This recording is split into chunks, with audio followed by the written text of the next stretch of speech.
Ciao carissimi e bentornati sul mio canale e in questo video parleremo rispetto alle 10 cose più interessanti rispetto alla nostra bellissima Itália.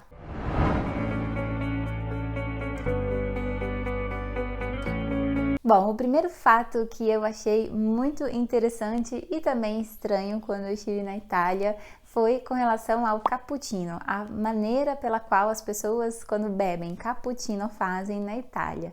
Ao contrário do que a gente imagina, que lá na Itália bebe-se cappuccino a qualquer hora, em qualquer momento, em qualquer lugar, não é verdade. Como o cappuccino é uma bebida que leva leite, né, que é um alimento que está principalmente ligado ao café da manhã e a momentos assim mais de início de dia, não se bebe o cappuccino depois do meio-dia na Itália de jeito nenhum.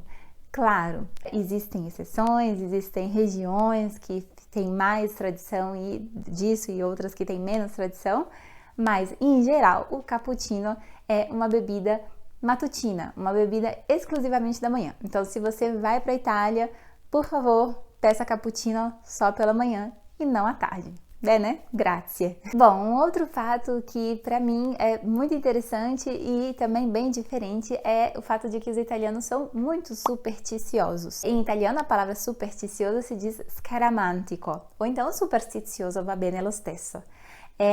Existem várias superstições muito interessantes, mas a que eu quero trazer para vocês hoje é a ligada aos números, principalmente ao número 17. Ao contrário do que se imagina, né? Aqui como no Brasil a gente associa um número que não traz sorte ao número 13, né? Sexta-feira 13 e assim por diante, né? Lá eles ligam essa falta de sorte, a sfortuna, como se diz em italiano, ao número 17. Tanto é que existem várias companhias aéreas, por exemplo, que pulam, que saltam a poltrona 17, fazem a poltrona 15, 16, pula o 17 e aí já vai para o 18. Bem diferente, né? E existem algumas teorias, né, do porquê esse número não traz sorte. Uma delas é o fato de que o número 17, que em algarismos romanos, aqueles algarismos, né, o X, o V, o I e o I, ao contrário, né, fazendo-se um anagrama dele, ficaria V, I, X, I, vixi, mais ou menos a pronúncia.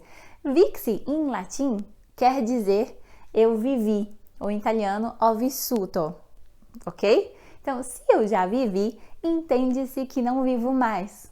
In poche parole, che sono morto. Então, nesse sentido, eles associam esse anagrama do número 17 à falta de sorte. Então, é uma coisa interessante. Então, se você estiver na Itália e calhar de ter alguma coisa no número 17, deixa pra lá. Um outro fato que é popularmente conhecido e que eu acho que está mais ligado ao estereótipo do italiano e não é exatamente uma prática real, é que os homens se beijam, os amigos se beijam na boca. Bom, eu, na minha experiência vivendo na Itália, né, já falei em alguns vídeos da minha experiência de ter vivido na Itália quando criança e ter voltado já adulta algumas vezes, nunca vi na rua homens se beijando na boca que não fossem namorados. Então, essa prática de beijos entre amigos, eu acredito que talvez esteja ligado mais a regiões mais interioranas, a cidades menores, mais em campanha e coisas do tipo, ok? Então, essa prática do beijo na boca de amigos homens não é real. Bom, um outro fato interessante é ligado às mulheres e às suas maquiagens. Bom, na Itália, as pessoas, de uma forma geral, se cuidam muito bem. Em italiano se diria si curano molto bene, ou non sono trascurate. E nesse sentido, elas tendem a ser pessoas mais, assim, elegantes, né, com roupas elegantes. E também, né, o rosto acompanha essa elegância. Então, existem muitas mulheres que fazem maquiagens que talvez para nós brasileiros, né, brasileiros, seja considerado um pouco pesadas, né? Então, no inverno, por exemplo, é super comum ver mulheres bem maquiadas, usando bastante base e produtos que talvez não correspondam tanto à originalidade dessas mulheres. Então, eu me lembro, por exemplo, quando eu era criança, que a gente frequentava as piscinas públicas, que são como se fossem clubes na Itália, e eu me lembro claramente de ver várias senhorinhas super maquiadas e que assim que elas entravam na piscina, caía toda aquela maquiagem, elas ficavam todas borradas. Então, é comum as mulheres, principalmente as senhorinhas, usarem bastante maquiagem na Itália, principalmente no norte, onde faz mais frio. Ah, existe um outro fato super interessante que é a pizza. Com certeza vocês já ouviram falar que a pizza da Itália é a melhor pizza do mundo e também já devem ter ouvido a opinião de gente que já foi para a Itália e falar: ah, pizza na Itália? Não gostei de jeito nenhum, é muito diferente do que eu conheço. Então, na verdade, na Itália a gente pode dividir a pizza a grosso modo, né? A gente pode dividir a pizza em dois tipos diferentes. A gente pode considerar uma pizza que é aquela pizza al taglio, que é uma pizza bem alta, mais grossa, que se vende muito nos panificio, que são como padarias aqui no Brasil, e são bem grossas e o molho, os condimentos, tudo vai acima da pizza. Então ela é como se fosse um pãozinho, geralmente vendido em forma retangular, e é onde a pessoa sai comendo a pizza com a mão, ok? Existe também aquela pizza nel piatto, que é aquela pizza rotonda, né, redonda, que é fatiada, assim, que eu acho que essa é a mais tradicional, mas ela é bem fina. Tá, essa finura, ela varia de acordo com o lugar, em Roma é de um jeito, em Nápoles é de outro, em Milão é de outro. Mas geralmente ela é mais fina e às vezes ela é tão fina que é impossível comê-la com a mão, então tem que comer com um talher. E detalhe, essa é uma pizza que serve uma pessoa só. Tá? Então nada de achar que uma pizza é muita coisa para uma pessoa. Não, é uma pizza só, ela é fininha e é deliciosa. Então, pizza al piatto é bem diferente na Itália, ok? Bom, falando de café, a Itália é mundialmente conhecida pelo famosíssimo café espresso, não? Feito naquelas máquinas e que sai de uma forma bem rápida e geralmente em quantidades bem pequenas. Bem diferente do que a gente tem aqui no Brasil, que geralmente a gente bebe mais café, um café mais aguado e às vezes até com açúcar, não é? Na Itália existe uma infinidade de cafés. O café espresso é um só e existe o espresso corto, lungo, o macchiato, o corretto, enfim, muitos cafés. E se eu fosse listar todos eles aqui, a gente ficaria um vídeo só para falar os nomes de tipos de café. E também pensando que isso varia de região para região. Então o café é algo extremamente popular na Itália e geralmente toma-se o café depois das refeições para que a gente possa digerir melhor e acordar.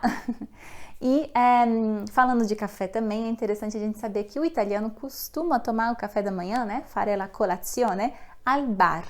Bar, em italiano, traduzindo para o português, na verdade são cafeterias. Cafeterias que têm uma ambientação diferente das nossas. Então, geralmente toma-se o café em pé, sul balcone, e aí você pede o seu café, pede o seu cornetto e toma o seu café da manhã e vai trabalhar, vai fazer suas coisas. Então, café na Itália é super popular e quando se toma fora de casa, geralmente é o espresso. Mas geralmente, dentro de casa, toma-se o café feito na moka, que é aquela cafeteirinha italiana super chique, toda estilosa, que é uma delícia. O café da moka eu super recomendo para vocês. Delicioso. Um outro fato interessante com relação ao italiano, que muitas pessoas me perguntam, é com relação à origem da língua. De onde veio essa língua? Será que ela veio inteiramente do latim? Será que o italiano é a língua mais próxima do latim? Bom, esse tema merece vários vídeos falando somente dele. Mas a origem do italiano, sim, obviamente vem do latim, mas não somente. Então, após toda a questão da unificação italiana e todo o movimento que foi trazido naquela ocasião, as pessoas precisaram adotar uma nova língua oficial. Essa nova língua oficial, ela tem como base o italiano fiorentino, que é o italiano que falava-se na época em Firenze, que em português a gente chama de Florença. Bellissima città, é la culla di tantissimi geni, ou seja, o berço de vários grandes gênios, não só do Renascimento, mas de vários outros momentos e movimentos. Então, assim, o fiorentino, ele tem grande semelhança com o italiano que a gente fala hoje em dia. Tem grande influência, tem relação, mas o italiano moderno é outra língua, ok? Um outro fato interessante que tem bastante a ver com o fato anterior é a questão do regionalismo, a questão das pessoas serem muito ligadas à sua própria região, ao seu próprio dialeto, aos seus próprios costumes e hábitos. Então, é muito comum na Itália que, por exemplo, a pessoa que é de Gênova não conhece Roma ou não considera Roma tanto a capital assim como a gente pensa. É possível também que a pessoa da Sicília nunca tenha estado em Milão, porque são regiões muito diferentes e muito apartadas, não só no sentido físico, mas também no sentido de história. Cada uma sofreu influências diferentes, dialetos totalmente diferentes, alimentos diferentes, então são diferentes. Mas existe um momento, que geralmente acontece de 4 em 4 anos, infelizmente na vez anterior não foi possível porque a Itália não se classificou, mas de 4 em 4 anos toda a Itália se reúne para torcer pela sua squadra famosissima, que sono gli azzurri, né? Que é o time nacional italiano de futebol. Então, o Mondiale di Calcio na Itália é, não sei se tão famoso quanto no Brasil ou até mais. É um evento que faz parte também da cultura italiana e eles amam, adoram futebol. Um outro fato interessante é que, geograficamente, dentro da Itália, que já não é um território enorme, existem 2 outros países. 2 países minúsculos e um deles é o menor país do mundo. Sabe de quais países estou falando?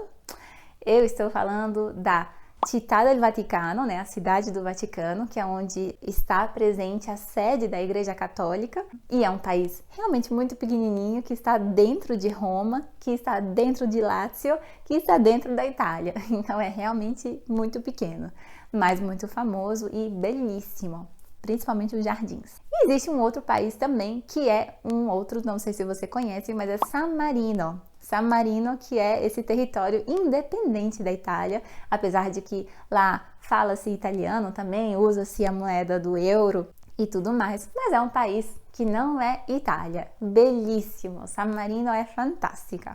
Bom, e para terminar, o 10º fato interessante da Itália.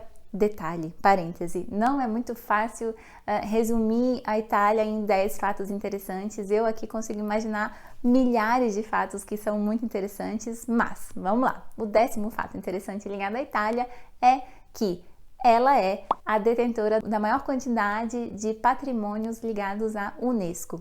Não é à toa que é um dos países considerados mais bonitos, mais interessantes, mais turísticos e mais visitados, né? Então, se eu falar pelo menos 5 lugares, vocês com certeza vão associar a patrimônios. Então, a gente tem a Torre de Pisa, que é famosíssima, a Fontana di Trevi, em Roma, que tantas pessoas visitam. A gente tem o próprio Colosseu, a gente tem o Vaticano, tem o Duomo di Milano, tem, por exemplo, a Pompeia e vários outros lugares que são belíssimos. Então, a Itália, se tem lugar que vale a pena ser estudado, ser visitado, ser bem quisto, é a nossa caríssima Itália. Bom, eu espero que vocês tenham gostado desses fatos. Se você tivesse lembrado de algum fato que eu não me lembrei aqui no vídeo, pode escrever aqui nos comentários que eu vou adorar receber e ver também. E eu espero aqui vocês no próximo vídeo do meu canal. Ti vedo là, arrivederci!